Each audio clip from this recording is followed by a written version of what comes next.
Okay, everybody. We have Coach Ewing here with us, and the first question will go to Gene Wong with the Washington Post. Patrick, what was Providence able to do defensively in the second half there to kind of bother you guys and keep you off balance? I thought they got us out of our plays. We weren't able to run our plays. First half, the intensity that we played with, we didn't play with in the second half.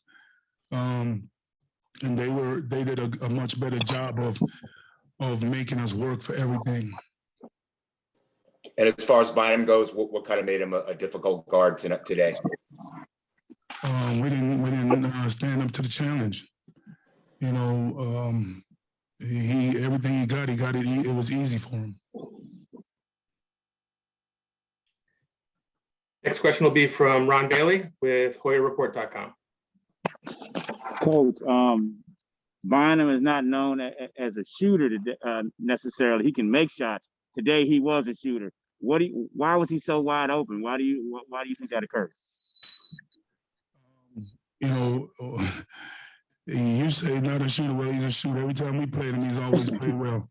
So, you know, we lost track of him a few times on those staggers, on those triples that they ran. He made a couple of tough shots. They were running that double drag.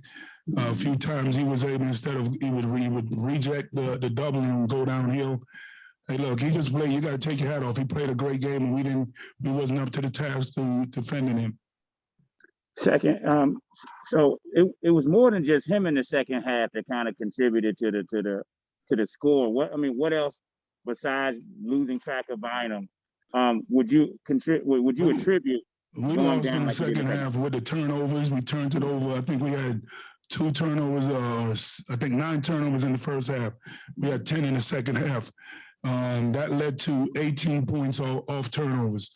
You know, they were able to get out in transition. I think they had 4 points in transition in the first half. They had 17 for the game. So they had 13 in the second half. You know, then I think their bench scoring, I think we were outscoring them with our bench production. And I guess that all went to Bynum. He had 32 points. So, you know, he had 32 of their 36 bench points. You know, we just didn't. They outplayed us in the second half. We were great in the first half.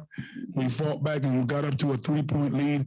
And, you know, all we talk to them about is we can't exhale in the second half. And that's what we did. We exhaled, and they picked it up. And we didn't do the good enough things right to be able to come away with a win today. Okay, thank you. Next question will be from Bobby Bancroft. Patrick, I know you've talked about, and some of the players have talked about staying positive and just needing one, you know, to get off this schneid. What do you say to your team after a game like this where, you know, you were right there and then it ends up so lopsided? What are they going to say to me? No, I said, what do you say to your team? No, I'm saying, what are they going to, sometimes they need to tell me some stuff. But no, hey, look, we just have to keep working.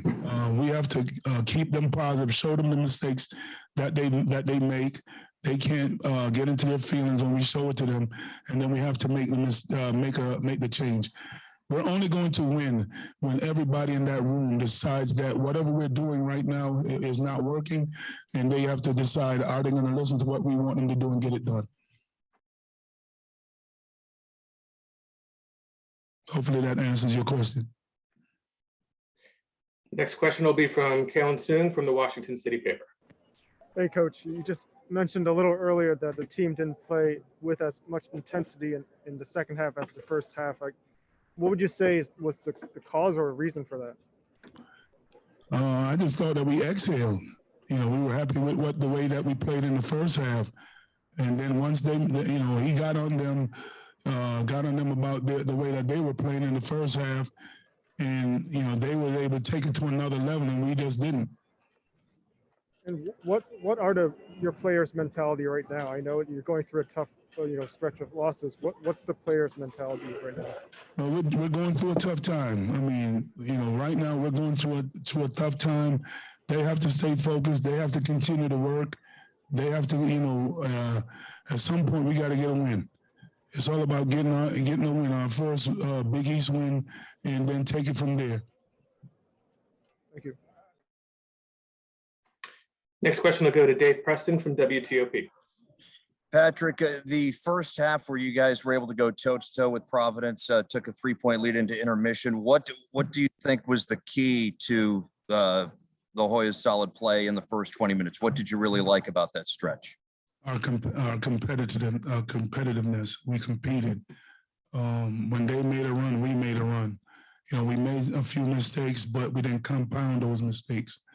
And I thought that in the second half, we compounded the mistakes that we made.